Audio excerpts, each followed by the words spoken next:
Welcome to the deep dive.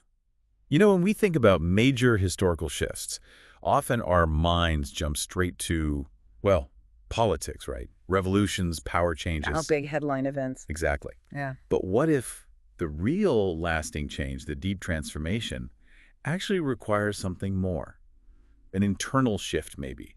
A whole society kind of rethinking itself. That's precisely it. An internal revolution, you could call it. Okay, let's unpack this then. Today we're taking a deep dive into a really monumental period, the social and religious reform movements in India. And what's crucial to grasp here, I think, is how this whole generation of visionary Indians who came up through this new education system. The one introduced by the British. Yes, exactly. They recognized that just getting political freedom, well, it wasn't going to be enough on its own. Right. They saw that real national progress, genuine progress, needed profound internal change within society itself. So this deep dive, we're going to be pulling out the key ideas, the motivations behind it all.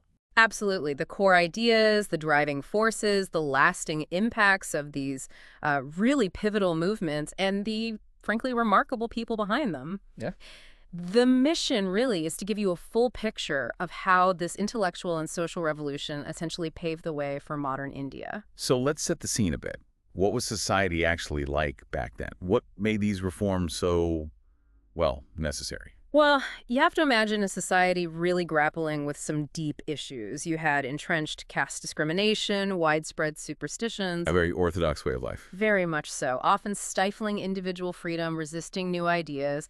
There was sometimes a lack of, let's say, curiosity or rationality. But then things started to change with this new education system. Yes. That was the spark. The first generation of Indians trained in this modern system, they developed a completely new worldview. And that new worldview wasn't just about, like, learning Western stuff. Not at all. It ignited this powerful desire to redefine what it meant to be Indian, to actually create a modern Indian society. So they championed new values. Progressive values, absolutely. Things like freedom, equality, fraternity, and humanism. These became their watchwords. And their work. Yeah. It was about raising awareness. Fundamentally, yes. Igniting mass awareness about these complex social, religious issues. They understood that this public awakening, this shift in thinking, was the essential first step. The precondition for real progress. Exactly. Without it, any political change would just be, skin deep, superficial. And right at the start of all this, there's a key figure, a real pioneer, Raja Ram Mohan Roy. His motivation seems incredibly personal, even tragic.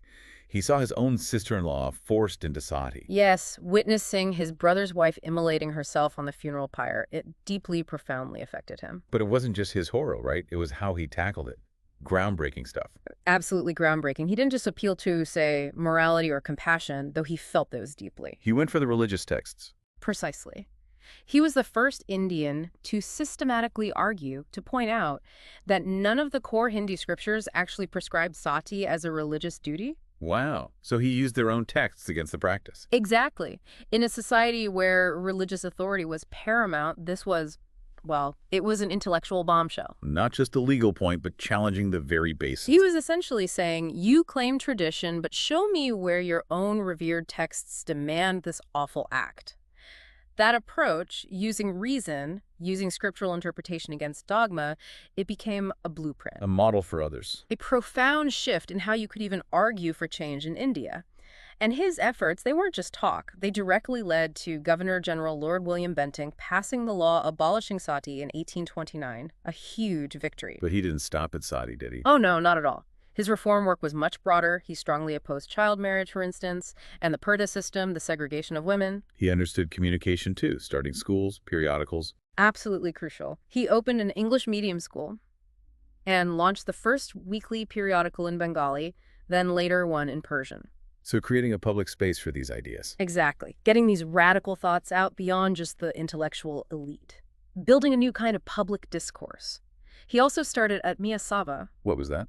A sort of philosophical discussion circle, a place to look for common ground, similarities in the values of different religions. Interesting. And then in 1828, he founded Brahmo Samaj, its core message, God is one, and there's no need for idol worship to reach him.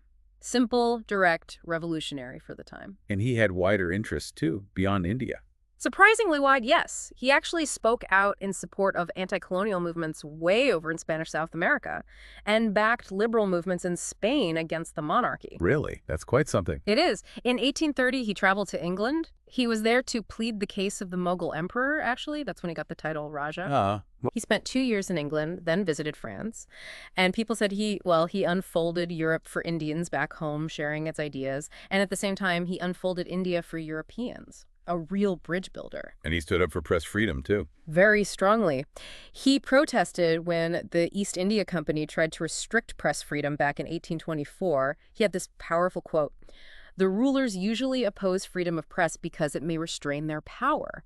Still resonates today, doesn't it? It certainly does. So through all this, his writings, his actions, Raja Ram Mohan Roy really did lay the foundations for modernity in India. And he inspired others, groups like Manavdharm Sabha, Brahmsa Sabha, Dhyan Prasar Sabha. The ripples spread outwards. So Roy ignites this incredible spark, a powerful start. But what happened then? Did the movement kind of splinter? Or did that common thread continue with the next generation? That's a really good question because, well, yes and no. Many certainly built directly on his ideas, but others emerged with quite different approaches, reflecting the huge diversity of challenges across India itself. Right. But what's fascinating is how these movements, even the distinct ones, they collectively deepened that intellectual and social revolution Roy had started. Okay, so give us an example. Well, take the Prarthana Samaj. It actually grew out of one of those groups Roy inspired, the Paramhamsa Sabha. It was founded by Dadoba Pandurang Tarkatgar. And who was involved? Some really influential people. Justice M.G. Renaud, Dr. R.G. Bhandarkar, Dr. Atmaram Pandurang, they were firmly against idol worship, just like Roy's Brahmo Samaj, emphasizing monotheism, one supreme God. But their focus wasn't just theology. Not at all. Their impact was very practical. They opened orphanages, schools for girls, even night schools for workers. Very hands-on. So focusing on things like equality, caste discrimination. Exactly. Gender equality, trying to wipe out caste discrimination, and also appreciating the dignity of, just everyday life, a very grounded spirituality, you might say. Okay, so that's reinterpreting religion for social good. But what about movements that were maybe more radical, directly challenging the existing religious structures? Well, that brings us to Mahatma Phule. He founded the Satyashodhak Samaj, the Truth Seeker Society, in Pune back in 1873. And their approach? Much more direct. They intellectually, rationally challenged those religious traditions they saw as unjust, the ones that had, frankly, pushed the masses into misery. So they focused on specific groups? Yes, very much on the upliftment of farmers, artisans, workers, the suppressed castes. They charted a new path for them. And their core beliefs? Were they similar to Prarthana Samaj? Some overlap, but also key differences. Monotheism, yes, but they explicitly rejected the authority of ancient texts like the Vedas and Puranas. Big emphasis on rationality. And opposing priests, idols. Strong opposition to priestly dominance, idol worship, pilgrimage. They even rejected the idea of miracles or a world after death. Very rationalist. And education was key for them, too, particularly for girls. Hugely important. Mahatma Phule and his wife, Savitribai Phule, were absolute pioneers in girls' education. They started some of the very first schools for girls. Believing it was the path to emancipation. The only path, they argued. And this vital work was carried on by others, incredible women like Pandita Ramabai and Ramabai Renaud. And Phule's influence continued after him. Definitely. His work for social equality inspired people like Gopal Baba Walankar, who wrote this powerful critique of untouchability called Vital Vidwamsan, and Shivram Jamba, who highlighted the really harsh problems faced by deprived women groups known as Murali, Jogatini, Devdasi. It was about bringing these hidden sufferings to light. That's a really powerful, direct challenge to the old ways. What about movements that tried to reform, maybe from within tradition, using the old texts differently? Yes, a great example there is the Arya Samaj, founded by Swami Dayanand Saraswati in 1875. And their take? They held the Vedas, the ancient scriptures, in high reverence, called them holy books. But, and this is the key thing, unlike many orthodox interpretations, they used the Vedas to actually reject caste discrimination. Well, using tradition to argue for progress. Exactly. They actively encouraged women's education, widow remarriage, even intercaste marriages, all while grounding it in their interpretation of the Vedas. A really fascinating blend. Okay, and one more type of reform, maybe less about dogma, more focused on service. Practical action. That perfectly describes the Ramakrishna mission. It was established by Swami Vivekananda in 1897. And their main focus. Primarily serving people in need. Famine relief, healthcare, helping the weak, championing women's education, but also spiritual betterment through that selfless service, action as a form of devotion. And they had a message for the youth. A very powerful, motivating message. Swami Vivekananda urged Indian youth to get up, to awaken, and keep moving until the goal is achieved. It was really about harnessing spiritual strength for social action. Very influential. Right, so we've seen this whole spectrum of religious reforms. Some reinterpreting tradition, others rejecting parts of it, some focusing purely on service. But beyond these larger movements, there were individuals fighting very specific battles, weren't there? Often against particular social inequalities. Absolutely. Let's shift focus a bit to some of those key figures who really dedicated themselves to these quite specific, powerful causes. Okay. Who comes to mind?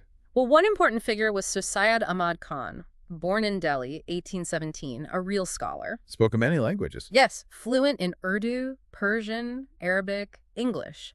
He even edited a critical edition of a major historical text, the Ain-i-Akbari. And his main contribution to reform. For the Muslim community specifically, he established the Scientific Society, and maybe his most famous legacy, he founded the Mohammedan Anglo-Oriental College in 1875. Which became? Aligarh Muslim University, a major institution still today. He also launched a periodical, the Mohammedan Social Reformer. Advocating for what? Fiercely advocating for modern education, science, and technology within the Muslim community. He saw that as essential for progress. And some reformers were perhaps even more radical, especially when it came to challenging patriarchy. Oh, definitely. Tarbai Shinde is a standout example here, born in 1850. What did she do? She wrote this incredibly brave essay. It wasn't subtle. It directly compared the situation of women and men and made an unambiguous demand for gender equality. Full stop. So not just discussing specific reforms like widow remarriage. No, she went much further. She challenged the entire patriarchal system itself. She argued that religions often suppress women precisely because they were created by men. It's incredibly bold for the time. Extremely bold. And significantly, Mahatma Phule himself actually supported her views, which gave them considerable weight. And turning to the struggle for the depressed classes, but maybe on a broader societal level. Yeah. Beyond specific religious movements. That's where Maharshi Vithalramji Shinde made a huge impact. He established the Depressed Classes Mission. And school. Really dedicated to creating public awareness about the issues these communities faced. Right. Things like the right to enter temples, famously. He campaigned at the Parvati Temple in Pune. Right. And organizing agricultural conferences for them, advocating for joint electorate systems. He also opened Marathi schools and technical training schools. So education and economic upliftment were key for him too. Absolutely. He understood it was crucial to break those cycles of oppression. Practical, focused work. Okay, picking up on that fight against really deep-seated social inequality, we absolutely have to talk about two towering figures, Dr. Babasaheb Ambedkar and Ramaswamy Naikar, who people often know as Periyar. Central figures in fighting the caste system, fighting for real equality. Their impact was, it's hard to overstate, profound. Dr. Babasaheb Ambedkar was just resolute. His goal was clear: create a society based on freedom, equality, and fraternity. And his movement directly tackled the caste system. Head on. From the platform of his organization, the Bahishkrut Hitkarini Sabha, came that famous call: educate yourself, get united, and fight. Powerful words. And this led to actions like the Satyagraha at Mahad. Yes, the Satyagraha of Chabadarkang. And for listeners, a Satyagraha is that Gandhian idea of nonviolent civil resistance. Here it was this incredibly symbolic act. Asserting that water sources should be for everyone. Exactly, that public water bodies must be open to all, regardless of caste. He also publicly burned the Manusmriti. An ancient legal text. Yes, one he saw as a cornerstone of social hierarchy and inequality. Burning it was a dramatic rejection of its authority. And the temple entry movement. In 1930, the Kalaram Temple Satyagraha in Nasik, again, demanding access for everyone. He also really got the importance of media. Starting newspapers. Crucial for spreading his message. He published papers like Muknayak, Bahishkut Bara, Janata, Samata, giving voice to the voiceless. He also formed political parties. Yes, the Independent Labor Party for the working class and later the Scheduled Caste Federation to push for an egalitarian society through political means, too. And his conversion to Buddhism later in life. A major, profound spiritual shift in 1956, along with many, many followers, rejecting the caste system inherent in Hinduism at the time. And of course, his perhaps most lasting legacy. The drafting of the Constitution of India, truly monumental, enshrining principles of equality, justice, liberty for all citizens, his most enduring contribution. Incredible, multi-pronged struggle, legal, social, political, spiritual. How did this compare with Periyar's fight down in the South? Ah, an excellent comparison. Their struggles were parallel in many ways, but also distinct. Ramaswamy Naikar, known widely as Periyar, which means great soul. Born in Tamil Nadu. Yes, in Erode, 1879. He actually started working with the Congress Party initially, influenced by Gandhi's philosophy. He was involved in anti-untouchability campaigns. Very much so. He participated in the famous Vikam Satyagraha against untouchability in Kerala, and then he started the Swaviman Andolan, the self-respect movement in Tamil Nadu. And what was the focus of that movement? Fiercely fighting the Varna system, that traditional four-tier social hierarchy, and also child marriage. He was a powerful speaker, a powerful author. Known for being quite radical. Extremely radical, especially on issues like women's rights and even family planning. He wasn't just tinkering. He was pushing for a complete overhaul of social norms and hierarchies in the South, a truly commanding figure. It's so important as we discuss all this to remember that women weren't just, passively benefiting from these movements. They were often powerful leaders, activists in their own right. Absolutely essential point. Let's maybe spotlight Kamaladevi Chattopadhyay here. A really formidable voice for women's rights. Kamaladevi Chattopadhyay, yes, an incredible figure. She was a very active Congress volunteer. Famously, she actually convinced Mahatma Gandhi himself to allow women to participate in the Salt Satyagraha. And she participated herself. She certainly did, courageously. And her work for women's rights, it was lifelong. It wasn't just talk, it was action. Like organizing workers, farmers. Exactly, organizing demonstrations for them, insisting on justice for female agricultural laborers, fighting to ensure women factory workers got necessary facilities, maternity leave. Real practical change. And she faced consequences for her activism. Oh, yes. Her commitment was unwavering. She was actually imprisoned for a whole year by the British authorities for participating in the Quit India movement. She absolutely walked the talk. Now, something else that's really fascinating is how this reform impulse wasn't just coming from activists outside the system.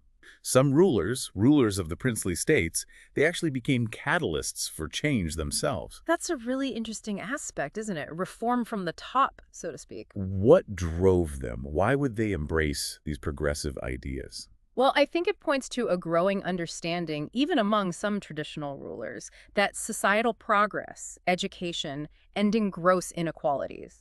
It was actually crucial for their state's own stability and long-term prosperity, enlightened self-interest perhaps, combined with genuine conviction in some cases. Can you give us an example? A prime example is Maharaja Sayajirao Gaikwad of Baroda State. His policies were remarkably progressive for the time. Like what specifically?